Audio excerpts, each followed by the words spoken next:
happiness is the easy question. It's like, are you happy, right? Yeah. And I had that when I was like 17 or 16 years old.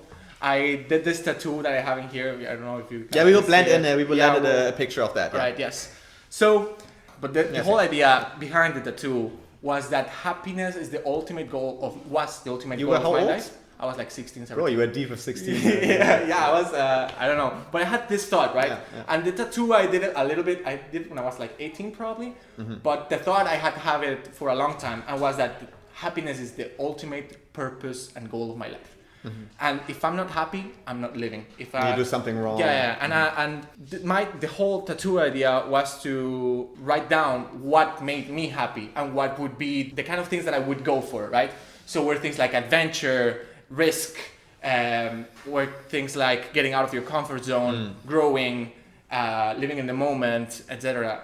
And the whole idea behind the tattoo was, okay, if you are not happy, you are not living. I had this idea that all the adventures and how amazing my life would be was only limited to how creative and how out of my comfort zone I get, and it was limited by myself.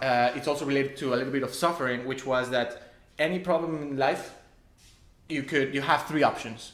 You can suffer because you cannot solve it, or I can bash about it, or I can just accept that I have a problem. I can take it as an opportunity and go forward, right? You still have the problem, but the pain is always there, but the suffering is optional, right? But why would this mean that you wouldn't suffer anymore? I mean, because being your 16 years old self right Yeah. now, like why did you think conceptualizing the suffering as in, okay, it is there, but it's what I hear from you, if I interpret correctly, it's like, okay, the suffering is there, but when you just accept it is there, it kind of vanishes in its significance. Yeah, pain is there, but the fact that you are going to suffer about it now is different, right? Right, okay. So Okay.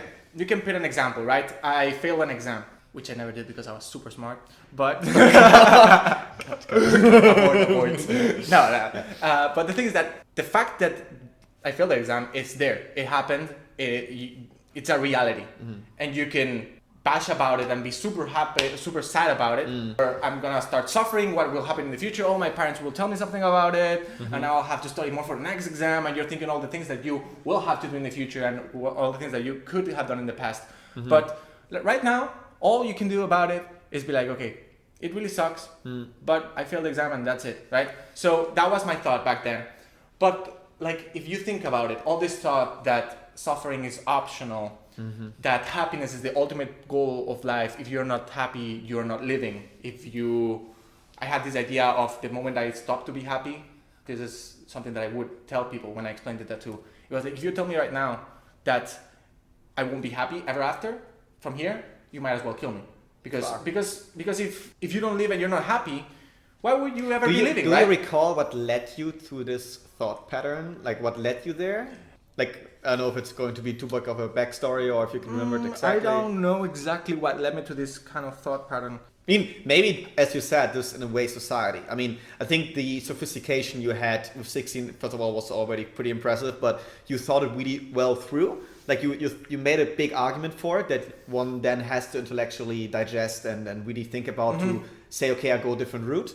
Yeah, it doesn't sound so dumb what you did there, but you then went into a different direction, right? And so what happened is that thought for me now, it is something that is very destructive for your psyche, for your whole well-being. Okay. And how's that? It took me, I wouldn't say it took me to a dark place because that's a big word, but there was something within me that was tense. There was some tension. There was something that wasn't right.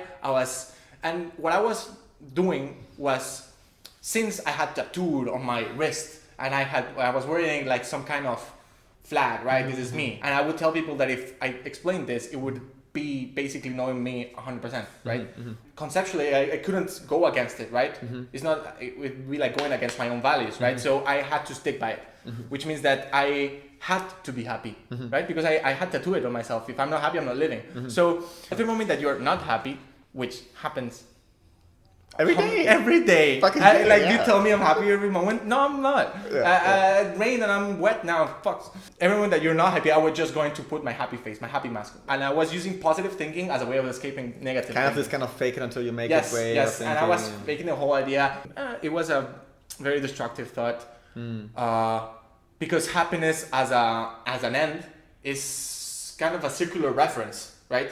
How's that? Because I think that happiness is something that is inherent of life, and you don't really need to look for it. You just need to realize it. If I don't know, I read this example somewhere.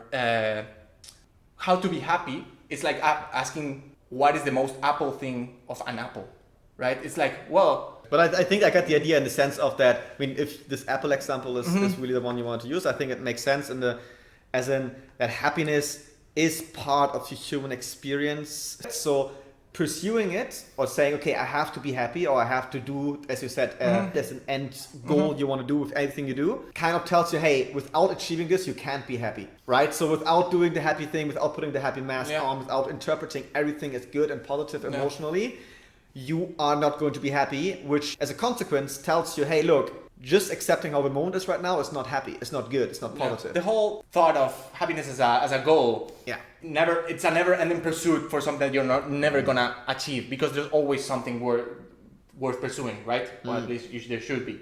But what for you right now is, what means purpose. purpose and meaning in life for you? What is better than happiness for you right now? Right now, and that's the second tattoo that I made. After I realized that there was this hole in the idea of having the purpose of life to be happiness. I decided, and I of course went through a process. Not like one day I was like, okay, now I'm gonna change. No, it's something that you earn. You don't decide who you are. You kind of earn it, right? So for me now, purpose is to become the best version of myself. And I love that it doesn't make sense. It doesn't make sense because you are never going to be the best version of yourself. As long as you're living, you can always improve. Obviously, yeah. So it's a goal that I will never reach. I will never be the best version of myself. And that's why it's so beautiful, because I am being the best version of myself by already trying to be, right? So every moment I am reaching this unattainable goal, but by trying to reach it, I am already there. I'm already there. So it's kind of a goal which is process to reach it includes the goal itself. Yeah, already. Because if I am not trying to be the best version of myself because I've arrived there, I am already not being the best version of myself, because the best version of myself is trying to improve all the time, right? So that's what I wrote in the second tattoo. I wrote the contract of what that version of myself would look like.